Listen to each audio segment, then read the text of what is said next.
بسم اللہ الرحمن الرحیم۔ السلام علیکم۔ نبی صلی اللہ علیہ وسلم مسلمانوں کو نماز کا حکم فرماتے اور جماعت سے پیچھے رہ جانے والوں کی سخت گوشمالی فرماتے تھے۔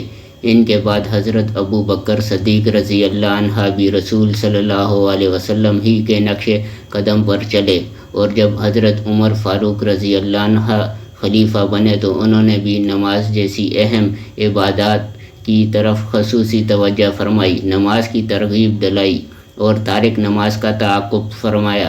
انہوں نے اپنے تمام گورنروں کو لکھا، تمہارا سب سے بڑا فرض میرے نزدیک نماز ہے۔ جس نے اس کی خود بھی حفاظت کی اور لوگوں سے بھی حفاظت کرائی، سمجھ لو اس کا دین محفوظ ہو گیا، اور جس نے اسے ضائع کر دیا اور دیگر دینی عبادات کو بڑی آسانی سے ضائع کرنے والا ہوگا۔ سیدنا عمر رضی اللہ عنہ انتہائی خوش و خضوع سے نماز ادا کرتے تھے۔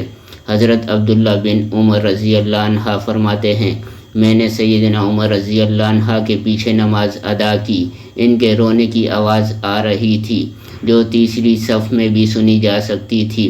ایک روایت میں ہے کہ انہوں نے نماز فجر میں قرآن کریم کے اس حصے کی تلاوت فرمائی، میں تو اپنی ظاہر ہو جانے والی بے قراری اور اپنے غم کی شکایت صرف اللہ کی جناب میں کرتا ہوں۔ اس پر وہ اس قدر روئے کہ ان کی ہچکی بند گئی، جو آخری صف میں بھی سنائی دے رہی تھی۔ وہ نماز میں لا یعنی عمل کرنے والوں سے فرماتے تھے، اگر اس کے دل میں خشوع ہوتا تو اس کا اثر اس کے اعضاء و جوارح سے نظر آتا۔ سیدنا عمر رضی اللہ عنہ کے پاس اسلامی لشکروں کی خبر نہ آتی تو قنوت نازلہ پڑھتے تھے اور مجاہدین کی کامیابی کے لیے تڑپ تڑپ کر دعائیں کرتے تھے۔ جب اہل کتاب سے معرکہ ہوا تو آپ نے فرض نمازوں میں قنوت نازل پڑھی۔ وہ خود کو اور سب لوگوں کو نماز کے بارے میں پابند فرماتے، اس کے سنن و فرائض کا خصوصی اہتمام کرتے، لوگوں کو نماز ٹھیک سنت نبوی کے مطابق ادا کرنے کی تلقین فرماتے اور بدعت سے سختی کے ساتھ روکتے تھے۔ ایک دفعہ نماز مغرب میں تاخیر ہو گئی اور مشغولیت کے سبب 2 ستارے طلوع ہو گئے تو انہوں نے اس کے فدیے میں 2 غلام آزاد فرمائے۔ وہ کسی مؤثر عذر کے بغیر 2 نمازیں اکٹھی پڑھنے کو گناہ کبیرہ قرار دیتے تھے۔ عصر کے بعد نفلی نماز سے منع فرماتے تھے۔ جو نماز جمعہ میں دیر سے آتا تھا اس کو گوشمالی فرماتے تھے۔ سالم بن عبداللہ اپنے والد عبداللہ بن عمر رضی اللہ عنہ سے بیان فرماتے ہیں کہ ایک دفعہ عمر بن خطاب رضی اللہ عنہ خطبہ دے رہے تھے۔ دوران خطبہ ایک مہاجر صحابی رسول صلی اللہ علیہ وسلم جو سابقین میں سے تھے مسجد میں داخل ہوئے۔ سیدنا عمر رضی اللہ عنہ نے ان سے اسی وقت پوچھا، یہ کوئی آنے کا وقت ہے؟ انہوں نے عرض کیا، میں ایک کام میں انتہائی مشغول تھا، اذان ہو گئی تو میں گھر بھی نہ جا سکا، صرف وضو کیا اور مسجد میں آ گیا۔ اس پر سیدنا عمر رضی اللہ عنہ نے پوچھا، کیا صرف وضو ہی کیا ہے؟ حالانکہ تمہیں علم ہے کہ رسول صلی اللہ علیہ وسلم جمعے کے دن غسل کا یہ حکم دیتے تھے۔ سیدنا عمر رضی اللہ عنہ مساجد میں شور و غل سے منع فرماتے تھے۔ صاحب بن یزید فرماتے ہیں، میں مسجد میں تھا کہ اچانک کسی شخص نے مجھے کنکری ماری، میں نے پلٹ کر دیکھا تو وہ سیدنا عمر رضی اللہ عنہ تھے۔ انہوں نے مجھے آہستہ سے کہا، جاؤ ان 2 آدمیوں کو میرے پاس لاؤ۔ پھر ان سے پوچھا، تم کہاں کے رہنے والے ہو؟ انہوں نے جواب دیا، ہم طائف کے رہنے والے ہیں۔ سیدنا عمر رضی اللہ عنہ نے فرمایا، اگر تم مدینہ کے باشندے ہوتے تو میں تم دونوں کو سزا دیتا، تم رسول صلی اللہ علیہ وسلم کی مسجد میں آواز بلند کرتے ہو۔ سیدنا عمر رضی اللہ عنہ نبی صلی اللہ علیہ وسلم کے ارشادات کا انتہائی ادب کرتے تھے۔ حضرت عبداللہ بن عمر رضی اللہ عنہ فرماتے ہیں، نبی صلی اللہ علیہ وسلم نے ارشاد فرمایا، جب تم میں سے کسی کی بیوی مسجد جانے کی اجازت طلب کرے تو اسے نہ روکو۔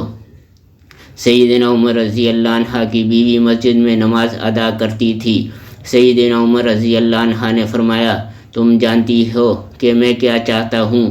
بیوی نے عرض کیا، اللہ کی قسم، میں اس وقت تک مسجد جانے سے نہ رکوں گی جب تک آپ منع نہ کر دیں۔ اور جب سیدنا عمر رضی اللہ عنہ کی شہادت کا واقعہ پیش آیا تو وہ اس وقت مسجد میں ہی تھی۔ یہ واقعہ سیدنا عمر رضی اللہ عنہ کی امور شریعت کی قدر دانی اور کتاب و سنت پر عمل پیرا ہونے کی درخشندہ مثال ہے۔ انہوں نے سنت رسول صلی اللہ علیہ وسلم کی خاطر اپنی چاہت کو مغلوب کر لیا۔ سیدنا عمر رضی اللہ عنہ رات کے درمیانی حصے میں نماز ادا کرنے کے شاہد تھے۔ وہ اپنی عادت کے مطابق نماز پڑھتے تھے۔ جب رات کا آخری حصہ ہو جاتا تو اہل خانہ کو بیدار فرماتے اور کہتے، نماز کے لیے جاگو، نماز کے لیے جاگو۔ پھر یہ آیت تلاوت فرماتے، اور اپنے اہل و عیال کو نماز کا حکم دیجیے اور خود بھی اس پر قائم رہیے۔ ہم آپ سے رزق نہیں مانگتے، ہم ہی آپ کو رزق دیتے ہیں، اور بہترین انجام تو اہل تقویٰ کے لیے ہے۔ ایک رات وہ نماز کے لیے کھڑے ہوئے تو کسی عوامی مسئلے کی وجہ سے بہت پریشان ہوئے۔ نہ وہ سو سکے اور نہ نماز پڑھ سکے۔ فرمایا، اللہ کی قسم، نہ میں سو سکتا ہوں نہ نماز پڑھ سکتا ہوں۔ کوئی سورت پڑھتا ہوں تو یاد ہی نہیں رہتا کہ شروع میں ہوں یا سورت کے اختتام پر۔ پوچھا گیا، ایسا کیوں ہے؟ تو انہوں نے فرمایا، لوگوں کے غم کی وجہ سے۔ وہ رات کے نماز کی قضا دن کے وقت کر لیا کرتے تھے۔ سیدنا عمر رضی اللہ عنہ ہی سے رسول صلی اللہ علیہ وسلم کا یہ فرمان مروی ہے، جس شخص کا رات کا وظیفہ، نفلی نماز وغیرہ یا اس کا کچھ حصہ رہ جائے، وہ اسے فجر اور ظہر کے مابین مکمل کر لے تو اس کے لیے لکھ دیا جاتا ہے گویا اس نے وہ وظیفہ رات ہی میں ادا کیا۔ سیدنا عمر رضی اللہ عنہ کی خواہش تھی کہ وہ اذان دیا کریں۔ فرمایا، اگر خلیفہ ہونے کے ساتھ ساتھ میں اذان بھی دے سکتا تو ضرور دیتا۔ سیدنا عمر رضی اللہ عنہ کے مزاج میں بے حد عاجزی تھی۔ وہ اپنے پروردگار سے خوب دل لگا کر دعائیں مانگا کرتے تھے۔ ان کی دعا کے مشہور الفاظ یہ تھے، اے اللہ، میرے سارے عمل نیک کر دے، اپنی رضا کے لیے خالص کر دے، اور یہ ذرہ بر بھی کسی غیر کے لیے نہ ہوں۔ مزید فرماتے، اے اللہ، اگر تو نے مجھے اپنے ہاں بدبخت لکھا ہے تو اسے مٹا دے اور نیک بخت لکھ دے۔ تو چیز کو مٹانے اور برقرار رکھنے پر قادر ہے۔ فرماتے تھے، مجھے دعا کی قبولیت سے زیادہ دعا کی شرائط کا فکر ہوتا ہے، کیونکہ جب مجھے دعا کا طریقہ آ گیا تو اللہ تعالیٰ کی طرف سے قبولیت یقینی بات ہے۔ وہ عام لوگوں کو اطاعت گزار لوگوں کے قریب رہنے کی تلقین فرماتے تھے۔ کہتے تھے، تم اطاعت گزار لوگوں کے قریب رہا کرو، ان کی ہر بات توجہ سے سنو، ان لوگوں کو سچے امور الہام ہوتے ہیں۔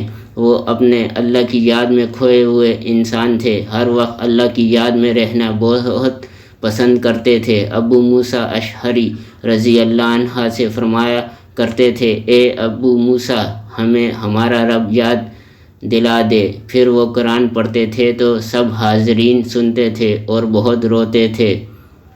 والسلام جاری ہے۔